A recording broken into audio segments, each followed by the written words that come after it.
ऐसे कैसे पढ़ेंगे बच्चे? जी हाँ, ये सवाल है। मैं हूं आपके साथ सोनल। गुना जिले के एक सरकारी स्कूल की तस्वीर सामने आई। स्कूल यूनिफॉर्म में तैयार छात्राएं शौचालय साफ कर रही हैं। घर से तैयार होकर ये छात्राएं पढ़ाई के लिए निकली दरअसल, लेकिन स्कूल में छात्राओं से शौचालय साफ करवाया जाता है। अब इस तस्वीर के सामने आने के बाद कांग्रेस तंज कस रही है कि बेटी पढ़ाओ का नारा प्रदेश में सार्थक हो रहा है। वहीं सत्ता पक्ष के अपने तर्क हैं।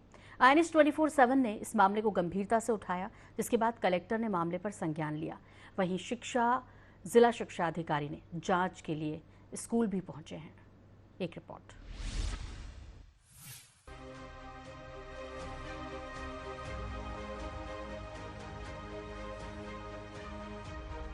ये तस्वीर गुना जिले के चकदेवपुर गांव के प्राथमिक माध्यमिक स्कूल की है। छात्राएं स्कूल का शौचालय साफ कर रही हैं। ये छात्राएं कक्षा 5वीं और 6वीं की छात्राएं हैं।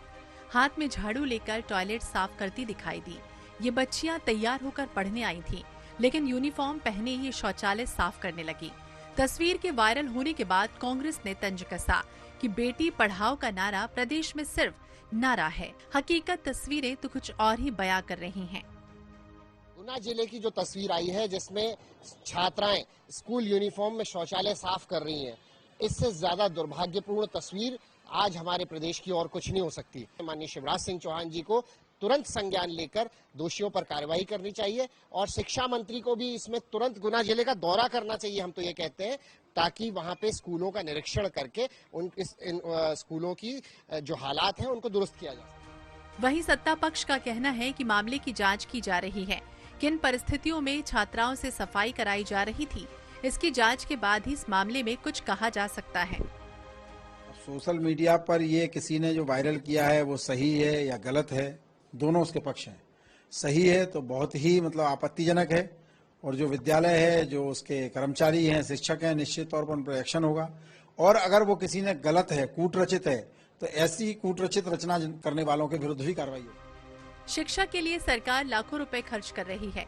शिक्षा के मंदिर में बच्चियों से शौचालय साफ करने की ये तस्वीर कहीं न कहीं सिस्टम और सरकार की योजनाओं पर पलीता लगाती हुई नजर आई। तस्वीर साफ कह रही है कि ये सिस्टम की मजबूरी है। वैसे भी गुना जिले के 2311 सरकारी स्कूलों में 4700 से ज्यादा शौचालयों की जरूरत है। इनमें से सिर्फ 890 ही शौचालय मौजूद हैं। INS 24/7 के लिए गुना से विनोद कुशवाहा के साथ भोपाल से मनीषकांत जैन की रिपोर्ट। तो ये तो थी एक तस्वीर। अब दूसरी तस्वीर आपको दिखाते हैं। मध्य प्रदेश के सरकारी स्कूलों में पढ़ने वाले 5.5 लाख बच्चों की साइकिल कहीं रास्ते में अटक गई है। स्कूल शिक्षा विभाग ने साइकिल खरीदने के लिए सारी प्रक्रिया पूरी कर ली, टेंडर निकल गया, लेकिन उसके बाद बजट आड़े आ गया। विभाग के पास साइकिल के लिए जो पैसा है वो खत्म हो चुका है, या कहें है ही नहीं। अब 5.5 लाख बच्चों की जगह आदिवासी ब्लॉक वाले सिर्फ 40,000 बच्चों को ही साइकिल मिल पाएगी। आपको बता दें कि राज्य सरकार सरकारी स्कूलों में पढ़ने वाले 6वीं और 9वीं क्लास के बच्चों को मुफ्त साइकिल देती है। कोरोना काल में 2 साल से साइकिल का इंतजार करने वाले बच्चों के लिए ये खबर जाहिर तौर पर निराशाजनक है। तो वहीं सियासत के लिए बयानबाजी का एक नया मुद्दा मिल गया।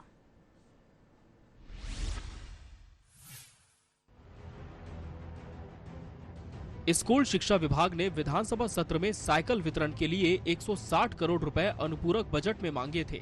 विभाग के पास 20 करोड़ रुपए थे। ये सत्र सितंबर तक बढ़ गया। इस बीच विभाग ने बजट की उम्मीद में 5.30 लाख साइकिल खरीदने की प्रक्रिया कर ली, लेकिन सितंबर के अनुपूरक बजट में वित्त विभाग ने इस मद में राशि नहीं दी। विभाग ने अब बचे 20 करोड़ रुपए से खरीदी तय की है। ये 40,000 साइकिलें 15 करोड़ में आएंगी। अटक गई बच्चों की साइकिल। शासन ने 2 साल कोरोना में साइकिल नहीं दी थी। चुनाव नजदीक होने से साल 2022-23 के लिए साइकिल देने का फैसला लिया गया। लघु उद्योग निगम ने जैम पोर्टल पर 5.30 लाख साइकिल खरीदी के लिए जुलाई में टेंडर जारी किए। 3 कंपनियों को 5.30 लाख बच्चों के लिए साइकिल सप्लाई के ऑर्डर जारी कर दिए। अब स्कूल शिक्षा विभाग ने LUN को पत्र लिखा है कि केवल 40,000 बच्चों के लिए साइकिल खरीदी जाए। LUN ने आपत्ति उठाई है कि वे सारी 5.30 लाख साइकिल का ऑर्डर कर चुके हैं, उसकी जिम्मेदारी नहीं होगी। अब बालाघाट, बैतूल, छिंदवाड़ा, होशंगाबाद, सीवनी, मंडला, श्योपुर, अलीराजपुर, बड़वानी, धार, झाबुआ, खंडवा, खरगोन अनूपपुर, डिंडौरी, शहडोल, सीधी और उमरिया के आदिवासी ब्लॉक के लिए साइकिल खरीदी जाएगी। असल में मध्य प्रदेश में समय पर विधानसभा का सत्र न होने के कारण ये मामला पेचीदा हो गया है और फिलहाल लाखों बच्चों को इस सत्र में साइकिल मिलना मुमकिन नजर नहीं आ रहा। अनुराग मालवीय, INS 24/7, भोपाल।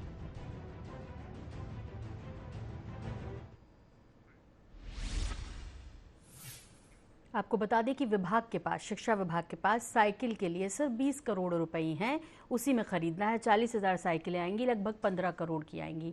अब देखना होगा कि आश्वासन जरूर दे रहे हैं, लेकिन आगे होता क्या है, साइकिल बाकी बच्चों को भी मिल पाएगी या नहीं। इधर मुख्यमंत्री शिवराज सिंह चौहान की अगुवाई में छिंदवाड़ा जिले के रामाकोना में जनसेवा शिविर आयोजित हुआ। यहाँ पुलिस का एक शर्मनाक चेहरा देखने को मिला। मुल्ताई से आई एक युवती को पुलिस कर्मियों ने हाथ पकड़कर मंच के बाहर कर दिया। ऐसे में युवती ना तो अपनी पीड़ा सीएम को सुना पाई और ना ही उसकी समस्या का कोई निराकरण हुआ, जिसके चलते युवती मीडिया के सामने रोने लगी और अपनी पीड़ा व्यक्त करते हुए सिस्टम पर एक बड़ा सवाल खड़ा किया। आपको बता दें कि सीएम से मिलने पहुंची युवती मीना चौकीकर मुल्ताई में रहती हैं। युवती ने साल 2017 में नर्सिंग कॉलेज में पढ़ाई के लिए दाखिला लिया और ऋण का आवेदन दिया था। युवती ने बताया कि विधायक सुखदेव पासे ने उसे भरोसा दिलाया था कि उसे ऋण मिल जाएगा, लेकिन उसे ऋण नहीं मिला। वो बैतूल कलेक्टर के पास भी गई तो वहां भी उसे निराशा हाथ लगी। युवती की मां ने तो पिछले 5 सालों से वो इसी तरह ऋण के लिए दर बदर की ठोकरें खा रही है। 2018-19 में BSc नर्सिंग कॉलेज छिंदवाड़ा में एडमिशन लिया था, जिसके लिए मेरे को 4.5 लाख का लोन चाहिए था। जब मैं लोन लेने कैबिनेट मंत्री पानसे जी के पास में गई तो बोल रहे थे कि हम तुम्हारी मदद कर देंगे, तुम कॉलेज जाओ। उन्होंने भी मेरी कोई मदद नहीं की। उसके बाद में मैं बैतूल कलेक्टर सर के पास में गई 2019 में, तो बोलते हैं कि पढ़ लिख कर तुम क्या करोगी, मैं तुम्हारा लोन पास नहीं कराऊंगा। अब उज्जैन के एक अटाला व्यापारी से महिदपुर शासकीय स्कूल की 2022-23 की किताब अटाले में बेचने का मामला सामने आया। BRC रमेश चंद्र देवड़ा ने बच्चों की चालू सत्र की किताबें कबेड़े में बेच दी। उज्जैन के कुछ भाजपा पार्षद अटाला व्यापारी से पूछताछ कर रद्दी के जखीरे को खंगालना शुरू किया तो नवीन शिक्षा सत्र 2022-23 की किताबें मिली। मौके पर ही शिक्षा विभाग की टीम को बुलवाकर पंचनामा करवाया गया। अटाले की दुकान पर ताला लगाया गया, वहीं बेची गई किताबों को जब्त किया गया। ये मामला उस समय उजागर हुआ जब अटाला व्यापारी साकिर खान के द्वारा नवीन शिक्षा सत्र 2022-23 की किताबों को सुखाने के लिए सड़क पर रखा गया था। साकिर खान के मुताबिक 6,000 रुपए में उसने इस रद्दी को खरीदा है।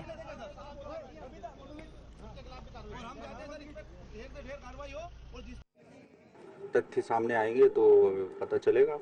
ये सही है कि जो पुस्तकें थीं वो हमारे बच्चों को जो वितरित की जाती हैं प्राथमिक माध्यमिक विद्यालय में, उन पुस्तकों को पाया है। क्योंकि कल भी हमने जहाँ से जिस दुकान पर ये इस रद्दी वाले को बेची गई होंगी उसके पास जाकर के देखा है और वो हमने पुस्तकें जब्त कर ली हैं।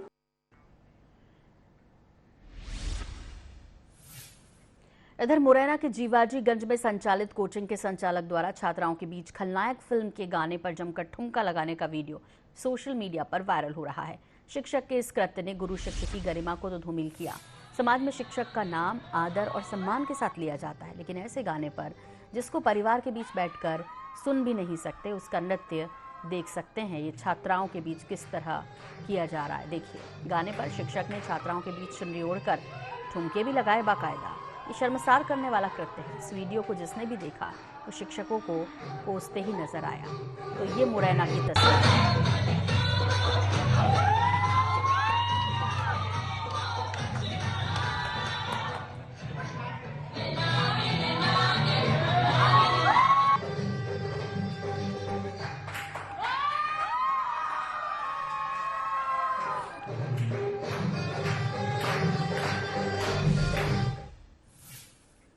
अब आपको ताज़ा हालात भी दिखा देते हैं, कहाँ क्या कुछ हो रहा है इन तमाम मामलों के बीच। ये पिछले 3 से 4 दिन से मामले लगातार मध्य प्रदेश में गरमाए हुए हैं। वजह है कि कोई इन पर बात नहीं करना चाहता, लेकिन INS 24/7 एक सामाजिक सरोकार की खबरों को प्रमुखता से दिखाता है। ये हमारी कोशिश है। पहले हमारे गुना रिपोर्टर का रुख करते हैं और गुना में हमारे सहयोगी मौजूद हैं। जिनसे हम बात करेंगे और जाहिर तौर पर जानेंगे कि इस पूरे मसले के सामने आने के बाद क्या हुआ है। विनोद, आपसे जानना चाहेंगे, जब ये मामला पेपर में आया, चैनल्स ने इसको दिखाया, खासतौर पर INS 24/7 ने प्रमुखता से दिखाया, क्योंकि वाकई में एक तरफ तो आप कन्या पूज रहे हैं योजनाओं को शुरू करने से पहले, भांजियां कह रहे हैं, दूसरी तरफ उनसे इस तरह स्कूलों में टॉयलेट साफ करवाया जा रहा है। ये चकदेवपुर है, महमूद विधानसभा का माध्यमिक और प्राथमिक विद्यालय है, जहाँ पर कक्षा 5वीं और 6वीं की कुछ छात्राएं थी जो कि सुबह करीबन स्कूल जाने के बाद 11 साढ़े 11 के बीच में ये छात्राएं टॉयलेट साफ कर रही थी। जब इस खबर को INS ने प्रमुखता से उठाया तो कलेक्टर ने संज्ञान में लिया और मौके पर जिला शिक्षा अधिकारी और भी साथ में जो पूरी एक टीम गई वहाँ स्कूल पे, उन्होंने जांच करी। वहीं एक जो संयुक्त कलेक्टर हैं, जो DPC प्रभारी भी है सोनम जैन, वो भी मौके पर पहुंची और उन्होंने 3 घंटे बंद कमरे में छात्राओं से पूछताछ करी, उस मामले से बात करी। हालांकि जब ये अखबार में और ये चैनल पे ये खबर चली तो छात्राओं को दबाव बनाया गया, तो उन्होंने कहा, छात्राओं का कहना ये था कि बारिश का के कारण, कीचड़ के कारण हम लोग बाथरूम करने गए थे तो मिट्टी वगैरह चढ़ गई थी, हम उस पर पानी डाल रहे हैं। वहीं एक वीडियो में भी छात्राएं कह रही हैं कि 5 से 7 दिन में जो सफाई कर्मी वो साफ करता है, 5 से 7 दिन में आता है, जिससे गंदी हो जाती है, इस कारण हमको ही सफाई करने को पड़ता है। वहीं जो जिला प्रशासन है उन्होंने एक प्रेस रिलीज, सफाई कर्मचारी 7 दिन में आ रहा है तो आप अंदाजा लगा के देखिए कि वहां पे टॉयलेट्स के क्या हाल होंगे, वहां पे छात्राएं कैसे जाती होंगी। 7-7 दिन में आ रहे हैं। स्कूल प्रबंधन क्या कह रहा है इस बारे में? स्कूल प्रबंधक का कहना है कि सरकार द्वारा हमको कोई भी सफाई कर्मी नहीं मिला, तो हम लोगों को खुद के खर्चे पर यहाँ पे सफाई करवानी पड़ती है। भाई ये गांव में है स्कूल, तो इस कारण सफाई कर्मी से बार बार बोलने के बाद भी सफाई कर्मी नहीं आता। वहीं छात्राओं का कहना है कि 5 से 6 दिन में सफाई कर्मी आता, इस कारण हम लोगों को ही सफाई करना पड़ता है। ये कब से चल रहा है विनोद? ये कब से चल रहा है? अधिकतर स्कूलों की यही हालत है। शौचालय आधे से ज्यादा तो शौचालय जो सरकारी स्कूल हैं उनके शौचालय बंद हैं। वहीं कुछ स्कूल हैं जिन पे देख रेख में जो सरकारी टीचर हैं वो लोग खुद के खर्चे पर यहाँ शौचालयों की सफाई करवाते हैं। वहीं जब ये अधिकारी जब जांच करने पहुंचे, जांच करने के बाद बंद कमरे में करीबन 3 घंटे छात्राओं से पूछताछ की गई, उनके बयान लिए गए। जब वो जांच करने के बाद अधिकारी जब बंद कमरे से बाहर निकले तो INS की टीम वहीं मौके पर थी। उन्होंने जानना चाहा कि इस जांच में आपने क्या पाया। ठीक है, जो हमारे साथ शिक्षाविद भी हैं विनोद, हम पहले उनका रुख कर लेते हैं। और राव कुलदीप जी, आपसे जानना चाहेंगे कि वाकई में मध्य प्रदेश में ये हालात हैं, कितनी सारी तस्वीरें अलग अलग ये सोचने पर मजबूर करती हैं कि शिक्षा का स्तर ये है और इसी वजह से शायद हम शिक्षा में वहां नहीं पहुंच पा रहे जहां मध्य प्रदेश को देखना चाहते हैं। शायद मंशा भी कुछ कम है, या इन चीजों को हटाकर सिर्फ इवेंट के जरिए कुछ हम आयोजनों को दिखाते हैं और उसी पे सबका ध्यान आकर्षित रहे ये कोशिश करते हैं। वास्तविक तस्वीर ये है। देखिए, आपने जिन विषयों को रखा है अभी, तो वो उनका यदि सभी पर विस्तार से जाए तो ये समय कम लगेगा, लेकिन अभी गुना के घटना पर अगर क्रम से बात करें तो मेरा अपना अनुभव भी, मेरा लगभग 36 साल का सेवा काल शासकीय सेवा का रहा। उसमें मेरा ये, मैं जब भी किसी जगह दौरे पर जाता था तो मैं खास तौर से गर्ल्स टॉयलेट जरूर चेक करता था। और मेरा अपना निजी अनुभव रहा है कि 90% स्थानों पर गर्ल्स टॉयलेट माने इतना गंदा होता था कि वो उपयोग करने लायक नहीं होता था।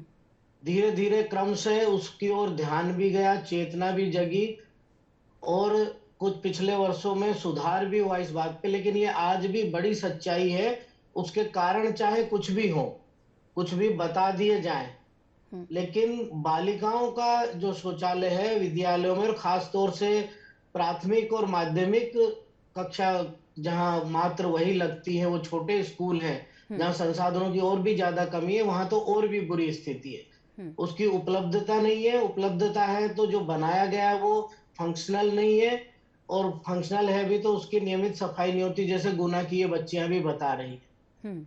तो श्रमदान करके स्वच्छता करना, साफ करना कोई बुराई नहीं है, क्योंकि सफाई करने वाला भी एक हमारे ही समाज में से कोई व्यक्ति है जो उसको साफ करता है, तो वो कोई छोटा या हल्का काम हो इसलिए इस घटना की निंदा नहीं की जा रही है। गुलदीप जी, इसलिए इसकी निंदा इसलिए नहीं की जा रही है जी, जबरन करवाया जा रहा है उनसे, पढ़ाई के बजाय उनसे ये काम जबरदस्ती करवाया जाता है। तो ये निश्चित रूप से नहीं, जबरदस्ती हाथ पकड़ के ना करवाया जाए, लेकिन मजबूरी भी तो है ना। छात्राएं कहाँ जाएंगी, छात्राएं फिर वॉशरूम कैसे यूज करेंगी, उनकी मजबूरी है 7-7 दिन नहीं आ रहे, तो एक तरह से आपने मजबूर ही तो किया है करने के लिए, क्योंकि आपने दूसरी व्यवस्थाएं नहीं की। और वो जो पढ़ाई का वक्त है वो इनकी टॉयलेट साफ करने में जा रहा है।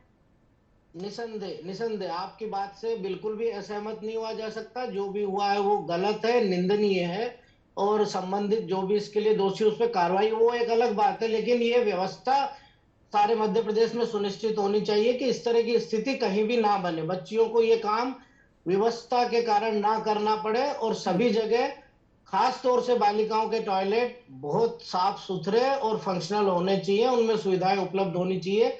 इसके ऊपर विशेष अभियान चलाना पड़े तो सरकार को इस पर विशेष ध्यान दे कि ये कार्य करना चाहिए, और अपने जिले के अधिकारियों को तो ध्यान देना ही चाहिए। ठीक है कुलदीप जी, एक और तस्वीर आई जहां टीचर्स जो हैं वो फूहड़ता भरे गानों के बीच डांस करते नजर आ रहे हैं।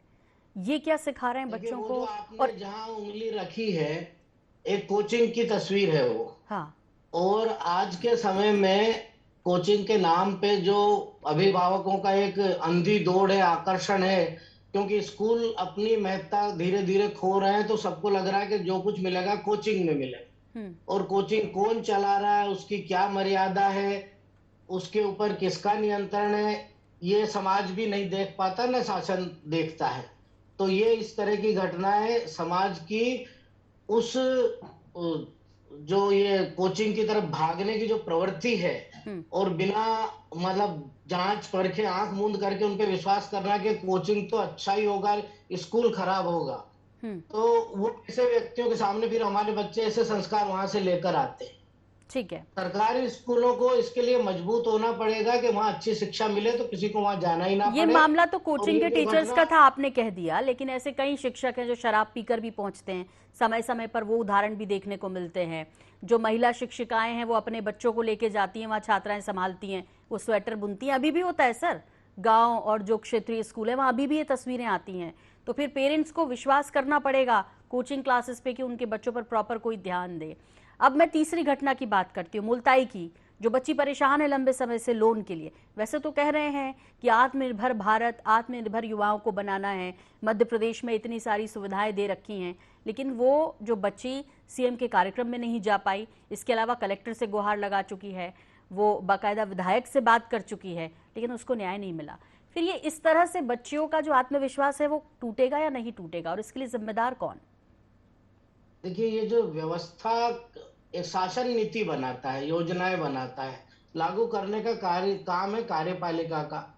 फिर नीचे जिले में संबंधित विभाग होते हैं और मुखिया कलेक्टर होता है अपने जिले में सब चीजों को ठीक करवाने के लिए। अगर कोई ठीक से काम नहीं कर रहा तो उस पे देखरेख होनी चाहिए।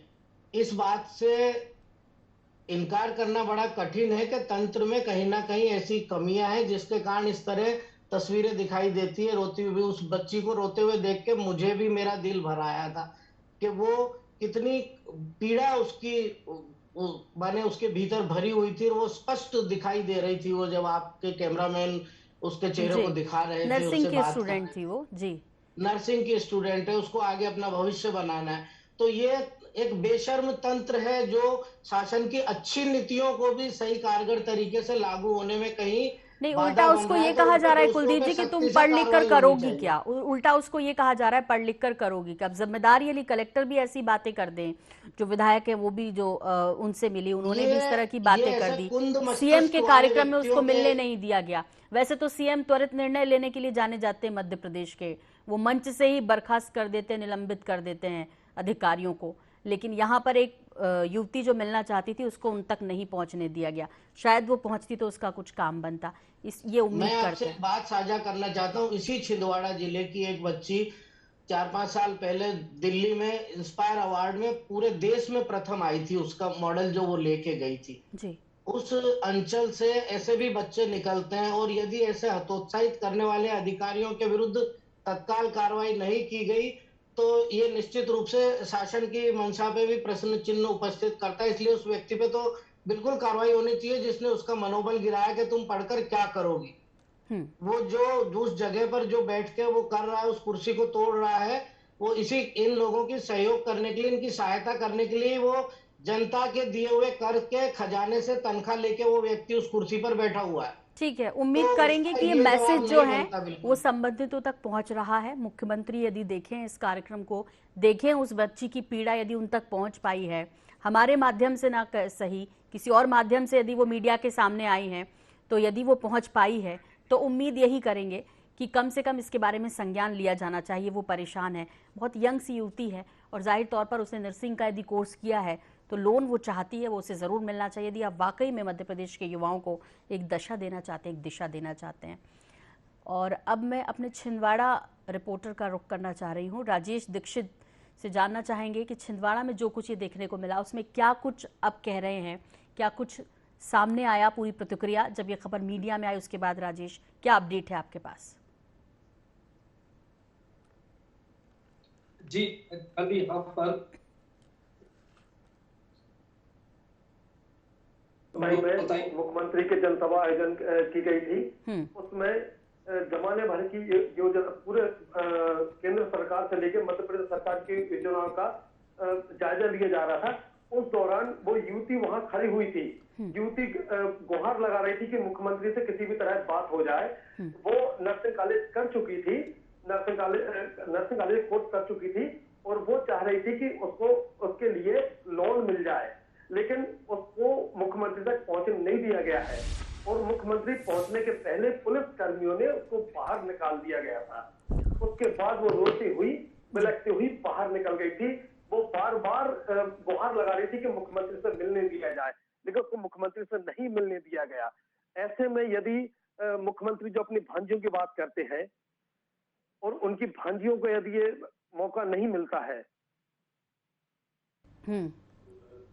तो ऐसे में भांजियों का भविष्य क्या होगा? नहीं, ठीक है, उनका मनोबल भी टूटता है राजेश, वाकई में उनका मनोबल भी टूटता है। सबसे बड़ी बात यह है कि जब वो वहाँ के जो जनप्रतिनिधि हैं उनसे भी मिली, उनसे भी उनको निराशा ही हाथ लगी है, तो वाकई में फिर युवा कहाँ जाएगा।